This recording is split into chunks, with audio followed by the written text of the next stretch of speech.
चलिए प्रिय विद्यार्थियों, बहुत बहुत शुभकामनाएं। मैं doctor JP Mishra, Ananya YouTube channel पर आप सभी लोगों का भरपूर स्वागत। बहुत ढेर सारी शुभकामनाएं। काफी दिन के बाद हम आपसे जुड़ रहे हैं। प्रिय विद्यार्थियों, आप देख रहे हैं कि एक बहुत बड़ा बदलाव, जिस पर आप काफी चैनल पर बातें सुन चुके होंगे, एक बहुत बड़ा बदलाव यूजीसी करने जा रहा है। जो 20 अप्रैल से आप देख रहे हैं कि यहां अगर आप स्टार्टिंग में देखेंगे तो 20 अप्रैल से इनका फॉर्म भरना शुरू हो रहा है और ये 10 मई तक चलता रहेगा। कहने का मतलब 20 अप्रैल से 10 मई तक इनका जो फॉर्म है वो भरना शुरू हो गया है। और उसके बाद कैसे कैसे फॉर्म भरना है वो तो आप विधिवत जानते हैं, लेकिन आज जिस बिंदु पर हमें आपसे बात करनी है वह रणनीतिक बिंदु है, एक स्ट्रेटजी है, एक रणनीति है, एक लंबा अवसर, एक लंबा समय, एक लंबा इंतजार के बाद आपका वो शुभ अवसर आया है, स्वर्णिम अवसर आया है जब आपको शानदार प्रदर्शन करने की जरूरत है। प्रिय विद्यार्थियों, इस बार आप देख रहे हैं कि जो यूजीसी है वो ऑनलाइन में जितनी प्रकार की विकृतियां आ रही थी, जिस तरह से ऑनलाइन में लोग वेबसाइट हैक करके लगातार रिजल्ट पर रिजल्ट अपना बनाते चले जा रहे थे, जिस तरह से बहुत सारी विसंगतियों को यूजीसी लगातार झेल रहा था, उन सारी विसंगतियों से मुक्ति प्राप्त करने के लिए उन्होंने ऑफलाइन मॉडल को स्वीकार किया है। प्रिय विद्यार्थियों, आपको दिमाग में रखना है, ये जो ऑफलाइन मॉडल है ये ऑनलाइन मॉडल की तुलना में बड़ा लाभप्रद होने वाला है। आप कह सकते हैं कि कैसे लाभप्रद होगा। आपको दिमाग में रखना है, लाभप्रद इसलिए है क्योंकि पहली चीज तो हैकिंग की स्थिति नहीं रहेगी, और दूसरी जो सबसे बड़ी बात इसके अंतर्गत आ रही है उस पर भी हमको विचार करना है। वो बात इस तरह से है कि जैसे अगर आप देखें एक नॉर्मल सिस्टम के अनुसार तो इसमें सीधे कह दिया गया है कि जो ऑफलाइन का जो सेटअप इन्होंने बना करके रखा है इसमें एक साथ इन्होंने कई बदलाव किए हैं। प्रिय विद्यार्थियों, नंबर एक बदलाव तो इन्होंने ऑफलाइन का मॉडल कर दिया, अब ओएमआर पर एग्जाम देना है।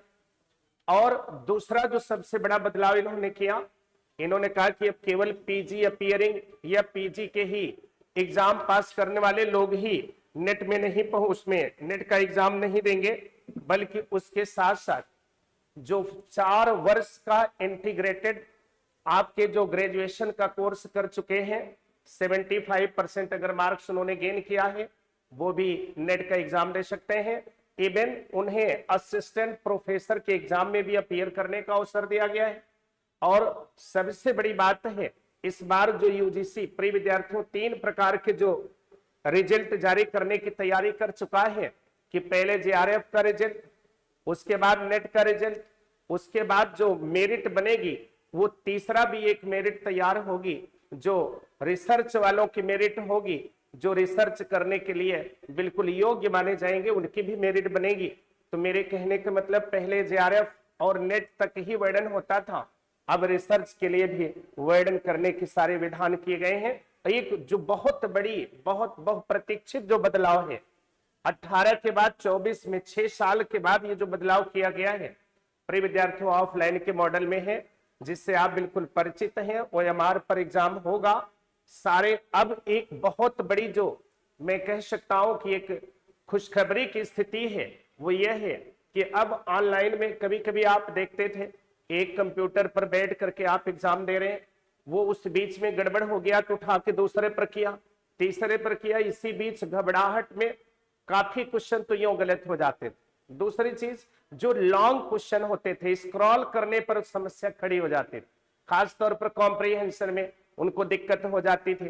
तो ये सारी विसंगतियां दूर हो जाएंगी। और लेकिन एक बात यहां मैं जरूर आपसे कहना चाहता हूं, इन्होंने आपने देख लिया कि 16 जून तक 83 विषयों की 16 जून को 83 विषयों की परीक्षा आयोजित होगी, ठीक है, और 10 मई तक ऑनलाइन आवेदन आप कर सकते हैं। लेकिन मैं एक जरूर आपसे संकेत करना चाहूंगा कि 16 जून को ही आईएएस का भी एग्जाम की डेट ध्यान रखना, आईएएस जो यूपीएससी एग्जाम करवाता है उसकी भी डेट तय है 16 जून को। तो प्रिय विद्यार्थियों, जो बुद्धिजीवियों से जो एक्सपर्ट है उनसे बातचीत करने के बाद जो कंक्लूजन निकलता है कि यूपीएससी पहले से ही डेट घोषित कर चुकी, अब वो तो चेंज नहीं करेगी। डेट चेंज किसको करना होगा, ध्यान रखना, यूजीसी को अपना डेट चेंज करना होगा। और यूजीसी संभावित डेट जो 10 जून से लेकर के 24 जून के 11 जून से 24 जून के बीच में जो ये जा रहे थे, आपको दिमाग में रखना है उसी की तरफ ये जाएंगे। कहने का मतलब 16 जून को तीनों ने घोषित ही किया है, ये लगभग 20-22 जून या 24 जून के आसपास ही एग्जाम अपना करवाएंगे। भले ये 16 जून कर रहे हैं, लेकिन जो मेरा अपना गेस है, बुद्धिजीवियों से डिस्कशन करने के बाद जो कंक्लूजन निकला है, उस पर जो गेस आया है, उस पर भी आपको इसमें निगाह में रखना है कि भले ये 16 जून को बोल रहे हैं, ध्यान रखना प्रिय विद्यार्थियों, भले ये 16 जून को बोल रहे हैं कि भाई 16 जून को हम एग्जाम लेंगे, ये बोल रहे हैं 16 जून को एग्जाम लेंगे, लेकिन ये 16 जून को एग्जाम ले नहीं सकते, क्योंकि यूपीएससी का एग्जाम है, आईएएस का एग्जाम है, दोनों डेटे टकराएंगे, निश्चित रूप से इन्हें चेंज करना पड़ेगा, ये प्रबल संभावना है। तो ये एग्जाम लगभग 20-22 जून, हम कहते हैं 24 जून के नियरेस्ट कोई डेट हो सकती है, इसको आपको दिमाग में रखना है। तो ये सारा कॉन्सेप्ट लेते हुए, और एक जो बहुत बड़ा इन्होंने ये कह दिया कि 4 साल स्नातक वाले विद्यार्थी भी नेट में शामिल होंगे, और जिनके पास 75% अगर उनको मार्क्स मिले हुए हैं पूरे अधिकार के साथ वो अपीयर हो सकते हैं। दूसरी चीज, उन्हें प्रोफेसरशिप के एग्जाम भी देने के लिए उनको एलिजिबल माना गया है, ये भी चीजें आपको दिमाग में रखना है। तो 3 बातें। नंबर 1, इस बार जो यूजीसी ने चेंज किया, उन्होंने ऑनलाइन मोड को छोड़ करके ऑफलाइन मोड को स्वीकार किया। दूसरी चीज, उन्होंने एक डेट को ही ऑल इंडिया के सारे एग्जाम को ऑर्गेनाइज करने का निर्णय किया। तीसरी चीज, एक जो इंटीग्रेटेड ग्रेजुएशन का 4 वर्षीय कोर्स है, उसको भी उन्होंने दिमाग में रखा कि अगर कोई बच्चा कंप्लीट कर चुका है, 75% मार्क्स उसके हैं, तो वह भी बेहतर तरीके से नेट का एग्जाम दे सकता है, नेट जेआरएफ हो सकता है, असिस्टेंट प्रोफेसर के एग्जाम को क्वालिफाई कर सकता है, यहाँ पीजी की कोई बाध्यता नहीं होगी। और प्रिय विद्यार्थियों, जो इंटीग्रेटेड ग्रेजुएशन के जो कोर्स 4 वर्षीय कोर्स का जो निर्धारण करने का प्लान बनाया गया है, उसमें आपको दिमाग में रखना है कि इसके लिए पहले एक नियम रहता था कि जो वो बच्चे जो इंटर में विषय रखते थे वही ग्रेजुएशन में विषय रखते थे। अब ये भी बाध्यता खत्म है कि जो ग्रेजुएशन में इंटीग्रेटेड कोर्स में कोई भी बच्चा किसी भी विषय से 4 वर्षीय कोर्स का अपना ग्रेजुएशन कर सकता है, और 4 वर्ष का अगर उसका कार्यक्रम कंप्लीट है, 4 वर्ष का पैकेज उसने कंप्लीट किया है, 75% मार्क्स गेन किया है, तो उसे भी एग्जाम देने का पूरा अधिकार होगा।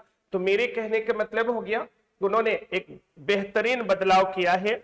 आप कह सकते हैं, एक आप यहां तक सीधा दिया है कि या तो 4 वर्ष का 8 सेमेस्टर कंप्लीट कर दिया हो, या अंतिम साल में अंतिम सेमेस्टर में हो। कहने का मतलब हो गया, या तो वो 4 वर्षीय इंटीग्रेटेड कोर्स को कंप्लीट कर चुका हो, या फिर वो अंतिम सेमेस्टर में हो, उस अंतिम वर्ष में हो, अंतिम सेमेस्टर में हो, तब भी वो अपीयरिंग के रूप में वो एग्जाम में बैठ सकता है, दे सकता है। 4 वर्ष का इंटीग्रेटेड कोर्स कंप्लीट होने के बाद वो असिस्टेंट प्रोफेसर का भी एग्जाम दे सकता है, ये आपको दिमाग में रखना है।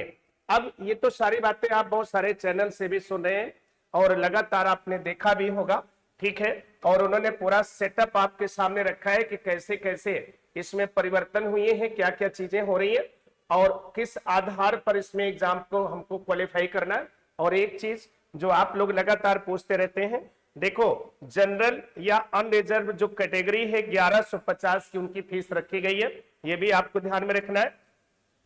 इसमें आपको गौर करना है, इनकी जो फीस का स्ट्रक्चर है आप देख रहे हैं 1150 इसमें निर्धारित है, और जनरल AWS OBC और जो NCL है वो 600 इन्होंने रखा है, और आप देखते हैं SC ST और थर्ड जेंडर के लिए इन्होंने 325 रखा है, और आपको 10 मई तक फॉर्म को भर लेना है। और सबसे बड़ी चीज जो आपको देखना है कि इस बार OMR सीट पर एग्जाम होने जा रहा है, जो कि बहुत बड़ा बदलाव है, और मैं समझता हूं ऑनलाइन से बेहतर व्यवस्था मिलेगी, इस बार सफलता दर आपकी अच्छी रहेगी, ये कंफर्म हो गया। अब उसके बाद अब हम लोग थोड़ी चर्चा कर लें, ये तो बातें हो गई, आप पेपर में भी देख चुके होंगे, चर्चाएं भी सुन चुके होंगे। अब हमको देखना है आखिर क्या करूं, कैसी रणनीति बनाऊं, वो मेरी स्ट्रेटजी कौन सी होनी चाहिए, वो सुपर मास्टर प्लान कौन सा होना चाहिए जिसके माध्यम से हम जेआरएफ निश्चित रूप से श्योर कर सके, जिसके माध्यम से हम जेआरएफ कंफर्म कर सके, जिसके माध्यम से हम एक बेहतर उपलब्धि ले सके। आखिर वो मेरी मास्टर स्ट्रेटजी कौन सी हो सकती है, मास्टर स्ट्रोक कौन सा हो सकता है, उस पर मुझे विचार करने की जरूरत। तो जो मास्टर स्ट्रोक है, जो स्ट्रेटजी मुझे करनी है, देखो मैं 2 शिफ्ट में मैं आपके बीच आऊंगा। आज का जो शिफ्ट में ले रहा हूं वो यूजीसी नेट फर्स्ट पेपर पर ले रहा हूं, जिसको मैं लगातार लीड करता हूं। और कल का जो नेक्स्ट होगा वीडियो जिस पर हम आपको विचार करेंगे, पॉलिटिकल साइंस, जिसको मैं ही लीड करता हूं, doctor JP Mishra, Ananya YouTube channel पर। मैं लगातार आपसे जुड़ता रहता हूं, इधर काफी दिन से मैं लाइव नहीं हो पाया, लेकिन मैं लगातार आपसे बातचीत कर रहा हूं।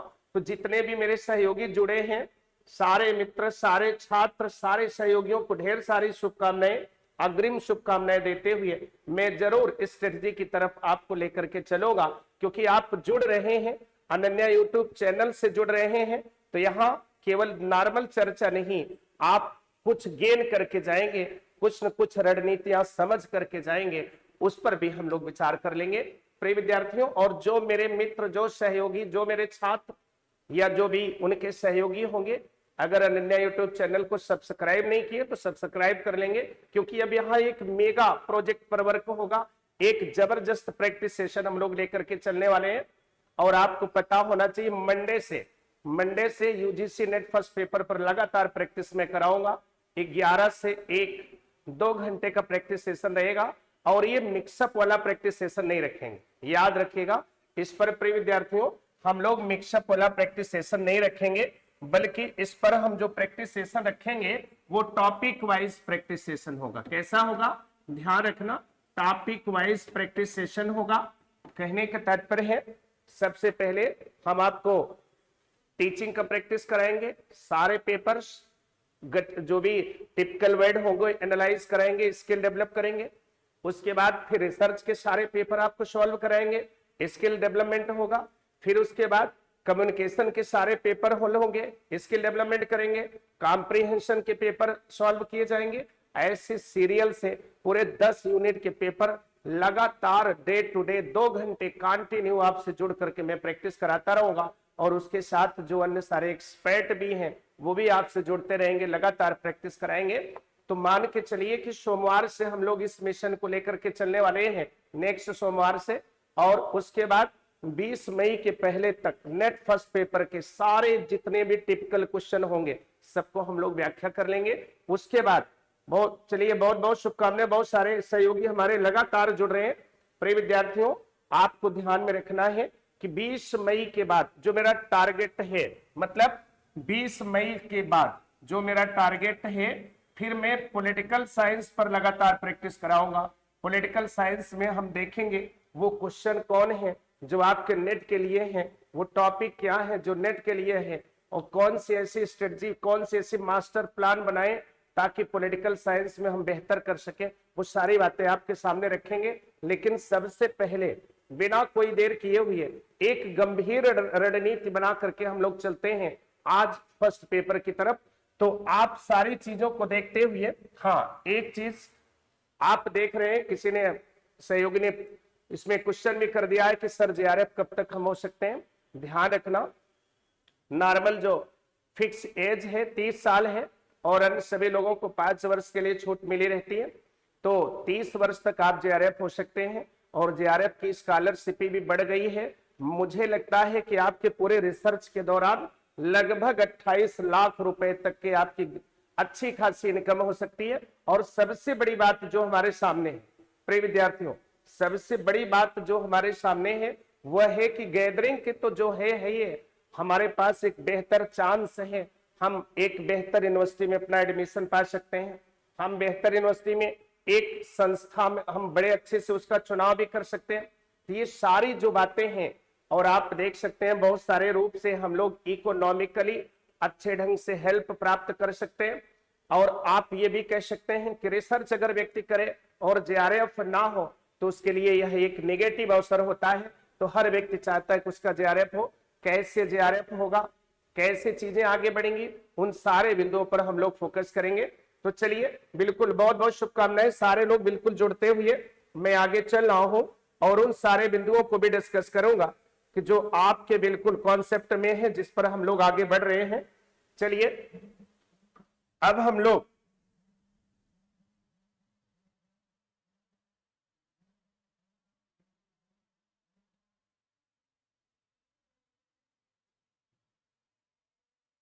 आइए, सबसे पहले आज हम चर्चा करने चल रहे हैं जिस पाठ्यक्रम पर, वह पाठ्यक्रम है यूजीसी नेट फर्स्ट पेपर।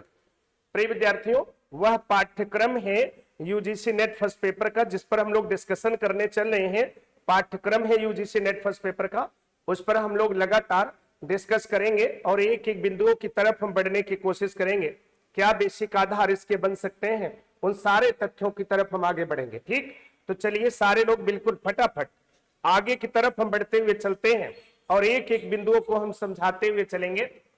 सबसे पहली बात प्रिय विद्यार्थियों, सबसे पहली बात हमको यह ध्यान में रखना है कि जो 3 घंटे की स्ट्रेटजी है, मास्टर प्लान है, आप हमेशा ध्यान में रखना कि जो फर्स्ट पेपर का अगर आपको उसमें समय मिलता है तो सबसे पहले फर्स्ट पेपर में कैसे आप कवर करोगे, किस स्ट्रेटजी से काम करें कि हम फर्स्ट पेपर में एक अच्छा खासा नंबर गेन कर सके। आप एक बात समझो, अगर जेआरएफ आपको लेना है, ध्यान से समझना, अगर जेआरएफ आपको लेना है और आपको अगर जेआरएफ लेना है तो मान के चलिए कि 35 क्वेश्चन आपको करना है 50 क्वेश्चन में से। गिरते गिरते अगर मैं थोड़ा और संशोधन कर दूं तो 30 से ज्यादा नहीं, 30 से नीचे नहीं, मतलब 30 क्वेश्चन आप कम से कम 50 क्वेश्चन में से 30 क्वेश्चन आपको अचीव करने पड़ेंगे।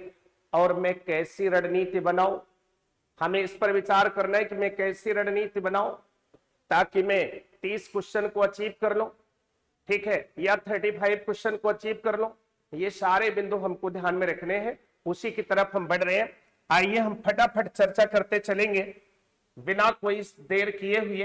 प्रिय विद्यार्थियों देखिए, ये टीचिंग एप्टीट्यूड है, आप देखते हैं टोटल 10 एप्टीट्यूड है, 10 यूनिट है आपके, 10 यूनिट है और उसमें पहले यूनिट पर हम फोकस करने चल रहे हैं जिसमें टीचिंग में। तो ध्यान रखना, जब भी पेपर करना, आप सबसे बड़ी चीज है कि आपको सबसे पहले टीचिंग के क्वेश्चन अटेंड करने हैं, उसके बाद रिसर्च के क्वेश्चन अटेंड करने हैं, उसके बाद कम्युनिकेशन के क्वेश्चन अटेंड करने हैं।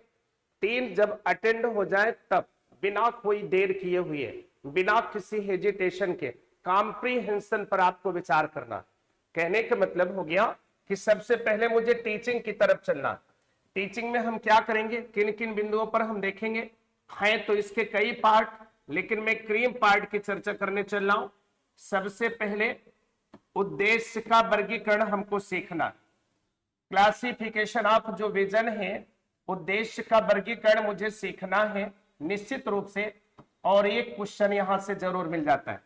और वर्गीकरण में 2 विचारक सामने आते हैं, एक ब्लूम आता है और आप देखते हो एक गैगने व ब्रिक्स आते हैं, गैगने व ब्रिक्स आते हैं। ध्यान रखना, गैगने व ब्रिक्स आते हैं, लेकिन आपको ब्लूम पर विशेष फोकस करना, ब्लूम के क्लासिफिकेशन को देखना, शिक्षण के उद्देश्य का वर्गीकरण देखना, उसके बाद आपको शिक्षण के स्तर को देखना, निश्चित रूप से शिक्षण के स्तर को देखना है।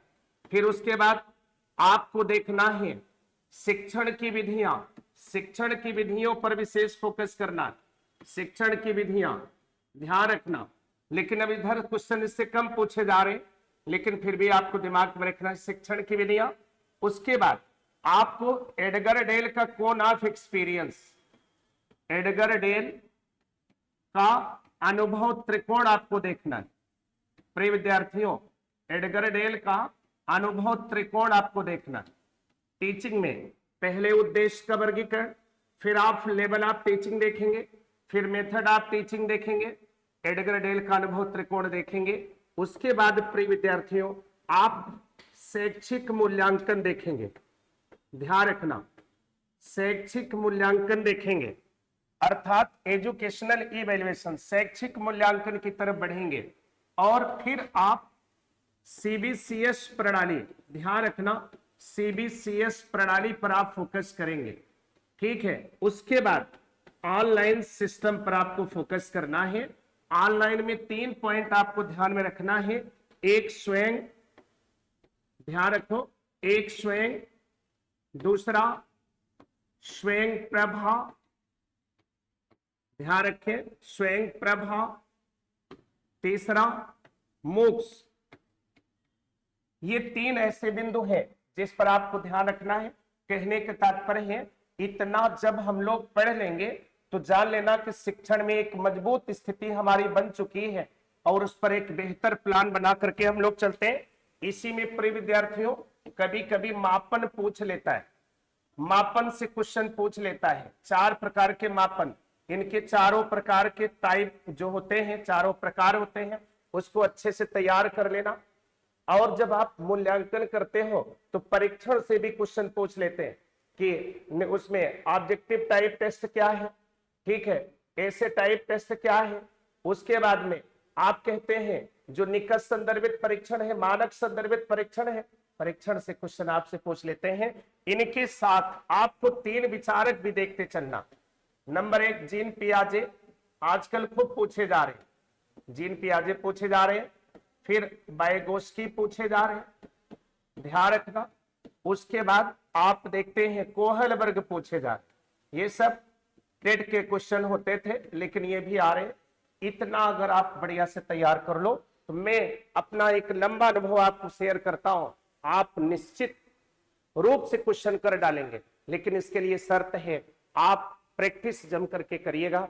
मंडे से 11 से 1 के बीच में जो प्रैक्टिस सेशन हम फर्स्ट पेपर पर चलाएंगे, आप जरूर उसको प्रैक्टिस सेशन ज्वाइन करिएगा। हम पब्लिक होकर के इसको प्रैक्टिस सेशन कराएंगे, आप एक एक क्वेश्चन को एनालाइज करेंगे। उसके बाद जब हम टीचिंग कवर कर लिए तो फिर हम आगे किसकी तरफ, आप देखेंगे रिसर्च की तरफ। देखिए शोध की तरफ मन में एक बड़ी घबराहट रहती है कि शोध में मुझे क्या क्या करना चाहिए। देखो पहली चीज प्रिय विद्यार्थियों, शोध के चरण मुझे खूब बढ़िया से तैयार कर लेना। जरूर आएगा, मैं उनके सिलेबस पर नहीं बोल रहा हूं, मैं गेस पर बोल रहा हूं कि कैसे हम रिसर्च पर बेहतर कर सकते हैं। तो शोध के चरण आप जरूर बेहतर से पढ़ लेना, एक क्वेश्चन जरूर आ जाता है। दूसरा आप ध्यान रखना, इसमें चर से क्वेश्चन आ जाते हैं, कभी कभी वेरिएबल से क्वेश्चन आ जाते हैं, ठीक। तीसरा पॉइंट आपको देखना है परिकल्पना, हाइपोथेसिस, परिकल्पना, और जो सैंपलिंग है, न्यादर्श है, न्यादर्श आप कहते हो, सैंपलिंग है, इन दोनों से मिलाकर के एक क्वेश्चन हो जाता है। तो शोध के चरण से एक क्वेश्चन सैंपलिंग और हाइपोथेसिस से, एक क्वेश्चन कभी कभी वेरिएबल से आ जाता है। और जब परिकल्पना पढ़िएगा तो नल हाइपोथेसिस जरूर पढ़ना प्रिय विद्यार्थियों, नल हाइपोथेसिस जरूर पढ़ लेना, इसको आपको ध्यान में रखना है।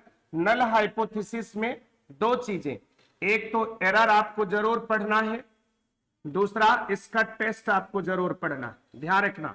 टाइप 1 टाइप 2 एरर और T test, Z test, F test, आपको टेस्ट भी पढ़ना, बात समझ रहे। और सैंपलिंग बढ़िया से पढ़े रहोगे। इन दोनों को अगर कवर कर ले गए, टाइप्स ऑफ रिसर्च आपने, सॉरी स्टेप ऑफ रिसर्च आपने बढ़िया से पढ़ लिया। मैं बता रहा हूं 3 क्वेश्चन जरूर आपको मिलेंगे, पक्का मिलेंगे, कोई रोक नहीं सकता, 3 क्वेश्चन जरूर आपको मिलेंगे। उसके बाद इतना जब हम कर लिए, उसके बाद हमें शोध के प्रकार पर फोकस करना है, शोध के प्रकार पर फोकस करना है, ध्यान रखना। शोध के जितने प्रकार हैं उन पर बढ़िया से तैयारी कर लेना, अच्छे से अभ्यास कर लेना। फिर उसके बाद शोध के प्रकार के बाद फिर आप छोटे छोटे बिंदुओं पर आ जाना, उनको बढ़िया से तैयार कर लेना। जैसे शोध नैतिकता जरूर आपके यहां पूछता है, शोध नैतिकता। उसके बाद में फिर आप कहते हैं सेमिनार, ध्यान रखना सेमिनार। फिर मुख्य शोध प्रबंध जरूर आपके यहां आता है, मुख्य शोध प्रबंध। फिर उसके बाद संदर्भ ग्रंथ सूची, संदर्भ ग्रंथ सूची। फिर उसके बाद आप देखते हैं प्रत्यक्षवाद, प्रत्यक्षवाद और उत्तर प्रत्यक्षवाद। ध्यान रखना, प्रत्यक्षवाद और उत्तर प्रत्यक्षवाद। मेरे कहने का मतलब हो गया, अगर इतना आप तैयार कर लो, मुझे नहीं लगता कि आप 5 क्वेश्चन न कर पाए। कभी कभी 7-7 क्वेश्चन आ जाते हैं। प्रिय विद्यार्थियों, रिसर्च में केवल टर्मिनोलॉजी पर ध्यान रखना, शब्दावली पर ध्यान रखना, जरूर क्वेश्चन आपके निकल जाएंगे। और मैं मंडे से प्रैक्टिस कराऊंगा, आप जरूर जुड़ेंगे, ये मेरा वादा है। और आप खुद देखेंगे कि कितना बेहतर तरीके से हम आपको गाइड करते चलेंगे। उसके बाद ये तो हो गए, मतलब पहले आपने देखा शोध के चरण को आपने पढ़ा, फिर आपने वेरिएबल देखा, 6 प्रकार के वेरिएबल, फिर आपने हाइपोथेसिस सीखा, सैंपलिंग आपने सीखा, विशेष रूप से नल हाइपोथेसिस सीखा, उसमें एरर को देखा, टेस्ट को देखा, फिर शोध के प्रकार को देखा, फिर शोध नैतिकता, सेमिनार, मुख्य शोध प्रबंध, संदर्भ ग्रंथ सूची, प्रत्यक्षवाद, उत्तर प्रत्यक्षवाद, ये सारे बिंदु हमारे सामने आ गए। अब इसके बाद जो तीसरा बिंदु हम आपको लगातार गाइड करते रहते हैं, आप देखते हो जो तीसरा बिंदु है वह है प्रिय विद्यार्थियों कम्युनिकेशन। कम्युनिकेशन में जो संप्रेषण है उसमें हमको क्या क्या पढ़ना है। कम्युनिकेशन में 5 ऐसे बिंदु हैं जहां से क्वेश्चन आपके सब बन जाते हैं। पहला तो संचार का अर्थ क्या है और उसके विशेषताएं क्या। ध्यान रखना, संचार के अर्थ, उसके और विशेषताएं क्या है। दूसरा जो आप पढ़ते हो, संचार के प्रकार क्या है, एक क्वेश्चन इससे बन जाते हैं। संचार के प्रकार क्या है, और एक चीज सुन लो, ट्रेडिशनल टाइप ना पढ़ना। संचार के प्रकार जो परंपरागत है वहां से क्वेश्चन नहीं आते, नए नए जो प्रकार है वहां से आते हैं। गुस्ट्रिक्स क्या है, हैप्टिक्स क्या है, ठीक है, ओल्फैक्टिक्स क्या है, प्रॉक्सिमिक्स क्या है, यहां से क्वेश्चन आ रहे हैं। तो प्रिय विद्यार्थियों, ये अशाब्दिक संप्रेषण जो नए नए वाले हैं उनको आपको पढ़ना है, वहां से क्वेश्चन ज्यादा आ रहे हैं। बात समझिए। तो टाइप्स ऑफ कम्युनिकेशन से तो एक क्वेश्चन आप देख रहे हो सीधे सीधे, एक क्वेश्चन अर्थ और विशेषता से, एक क्वेश्चन प्रकार से आ गया। फिर उसके बाद अगला कक्षा संचार, ध्यान रखना, जरूर इसको पढ़ना, बड़े मन से मैं आपको पढ़ाता हूं। क्लास कम्युनिकेशन से एक क्वेश्चन जरूर आएंगे। फिर उसके बाद संचार बाधा से, संचार बाधा से, संचार बाधाओं से एक क्वेश्चन जरूर आता है, जिसको आप क्या कहते हैं, संचार बाधा को संचार बाधा को आप क्या कहते हैं, आप शोर नाम देते हैं। प्रिय विद्यार्थियों, शोर का मतलब चिल्लाना नहीं, शोर का मतलब भावनात्मक, संवेदनात्मक, वाणी से, डिस्टेंस से, आवाज से जो भी बाधा आ रही है उनके संप्रेषण के बीच में सब नॉइज है, सब शोर है। शोर का अर्थ केवल चिल्लाने से नहीं है, भावनात्मक बाधा आ रही है तो भी आपका शोर है, समझे रहना। उसको आपको तैयार कर लेना है। और फिर उसके बाद आपको मीडिया तैयार कर लेना है। मीडिया में कई भाग बन जाते हैं, सिंक्रोनस मीडिया, एसिंक्रोनस मीडिया, उसके बाद कन्वर्जेंस क्या है, पैराफ्रेजिंग क्या है, ठीक है, सर्विलांस क्या है, ये सब तैयार कर लेना, पक्का मिलेगा जी। पूरी शुभकामना आपके साथ है, बहुत अच्छा प्रदर्शन आप करेंगे, इसमें कोई दो राय नहीं। तो यहां से आप मान के चलो कि एक क्वेश्चन अगर आप गहराई से देखें, एक क्वेश्चन यहां मिल गया और एक क्वेश्चन यहां मिल गया, लगभग कुल मिला के 5 क्वेश्चन हमारे सामने आकर के खड़े हो गए। ये चीजें आपको दिमाग में रखना है, ठीक। अब उसके बाद हम लोग आ गए नेक्स्ट, बोध।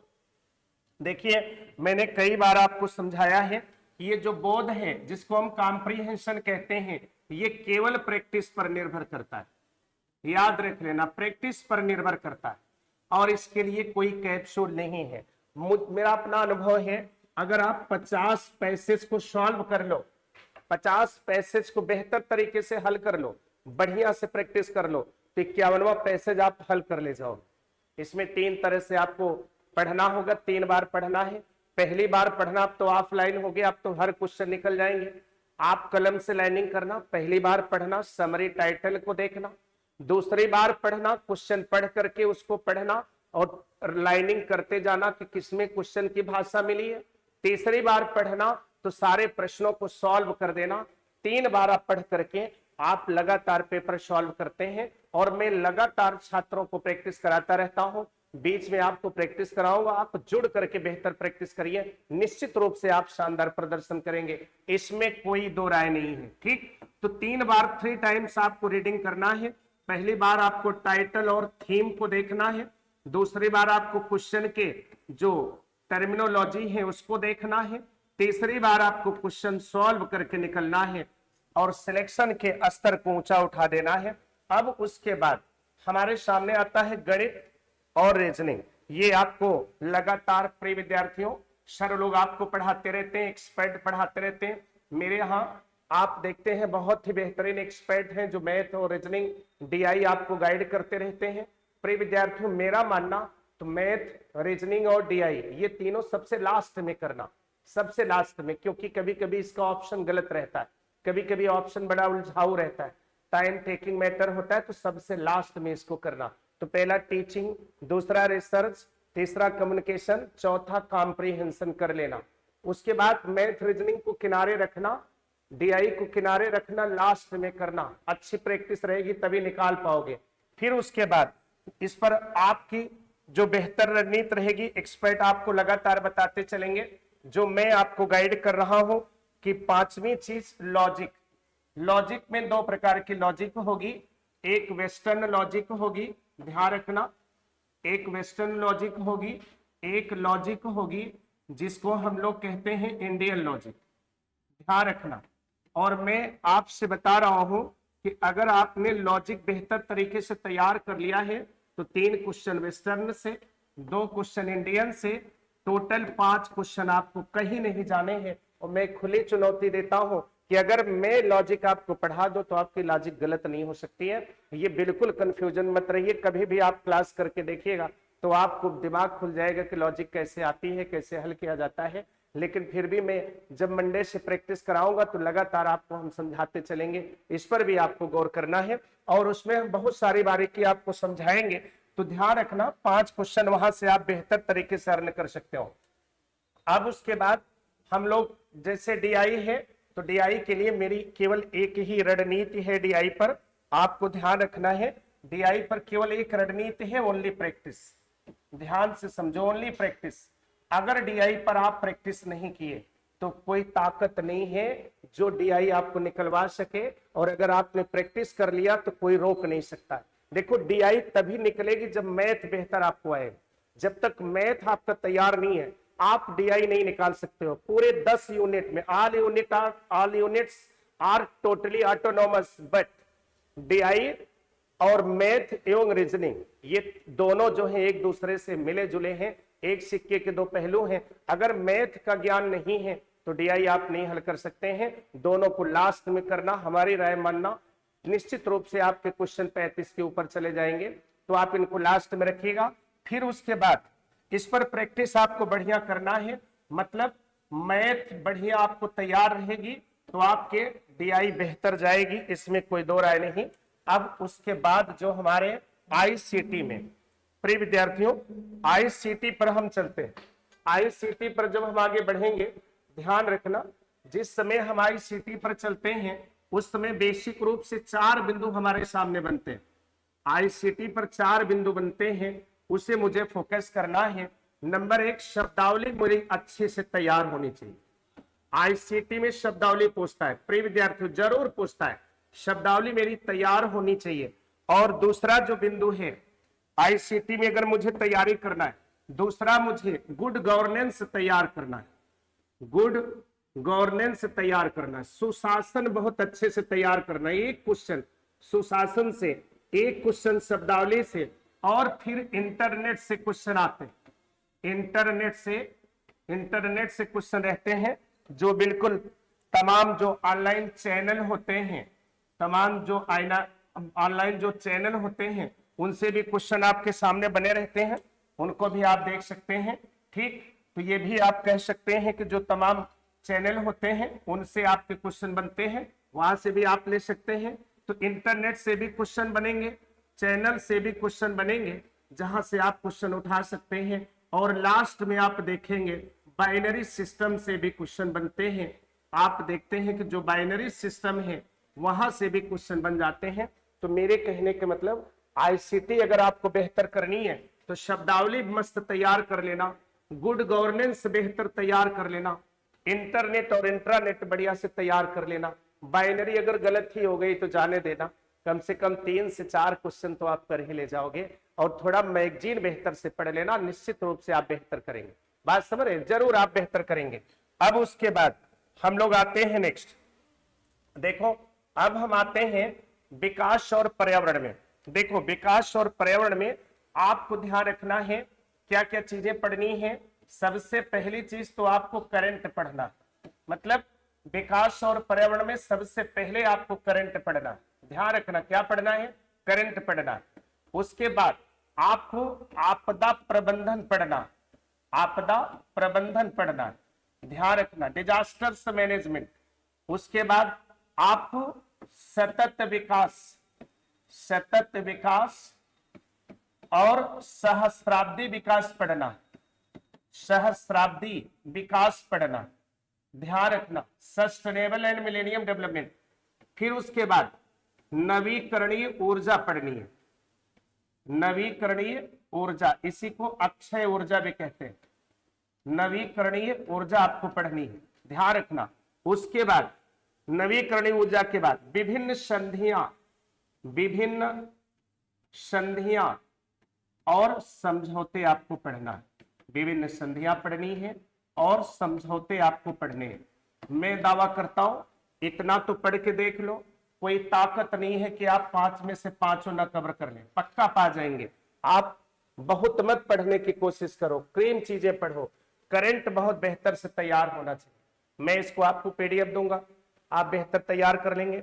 आपदा प्रबंधन बेहतर तरीके से होना चाहिए, डेवलपमेंट बेहतर तरीके से होना चाहिए, अक्षय ऊर्जा बेहतर तरीके से तैयार आपको करना है, और उसके बाद में विभिन्न संधियां और समझौते बेहतर तरीके से तैयार करना है। मैं दावा करता हूं कि निश्चित आप बहुत शानदार प्रदर्शन करने जा रहे हैं, कोई दो राय नहीं। लास्ट टॉपिक प्रिय विद्यार्थियों, लास्ट टॉपिक जो आप देख रहे हैं हायर एजुकेशन में मैं क्या तैयार करूं।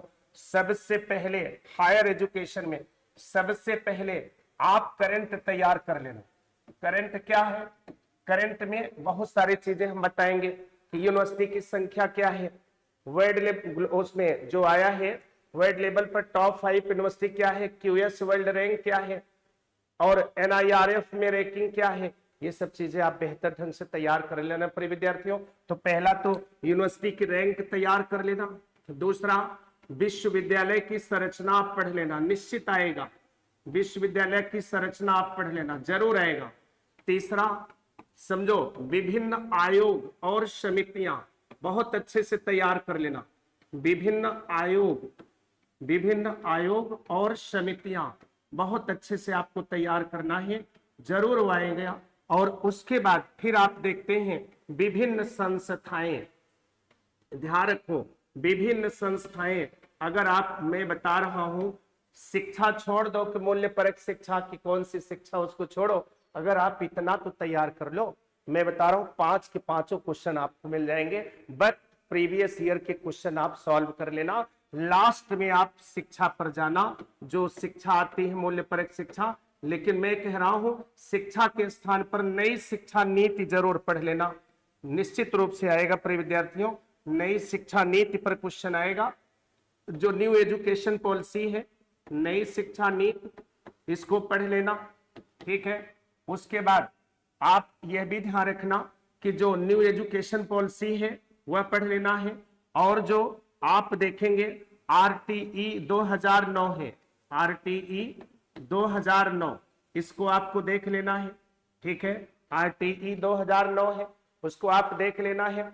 और राष्ट्रीय पाठ्यचर्या कार्यक्रम, राष्ट्रीय पाठ्यचर्या कार्यक्रम जो नेशनल करिकुलम फ्रेमवर्क है 2005 वाला, आप एनसीएफ 2005 भी आप देख लेना, जरूर एनसीएफ 2005 आप देख लेंगे तो जरूर आपके क्वेश्चन मिलेंगे। जो विभिन्न संस्थाएं मैंने लिखाया है इसमें नियोस क्या है, एनसीईआरटी क्या है, रूसा क्या है, यूजीसी क्या है, नपटेल क्या है, और उसके बाद में ये जो तमाम संस्थाएं हैं उसमें उन सब चीजों को दे, शेष क्या है, ये सब चीजें आपको पढ़ना है।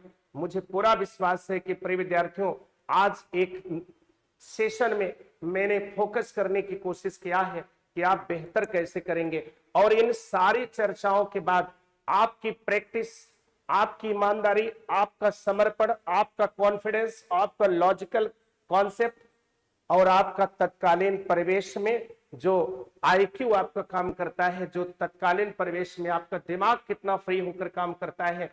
प्रिय विद्यार्थियों, बिना प्रेशर लिए एक शानदार अवसर आया है, घबराने की जरूरत नहीं है। हम आपका लगातार मार्गदर्शन कर रहे हैं, निश्चित रूप से आप सफल होंगे। लेकिन एक सूचना और भी है कि 20 अप्रैल से ही, 20 तारीख से ही मैं पॉलिटिकल साइंस की नई बैच लॉन्च किया हूं, थिंकर से मैं पढ़ा रहा हूं। तो जो भी जुड़ना चाहेंगे जुड़कर लाभ उठाएंगे।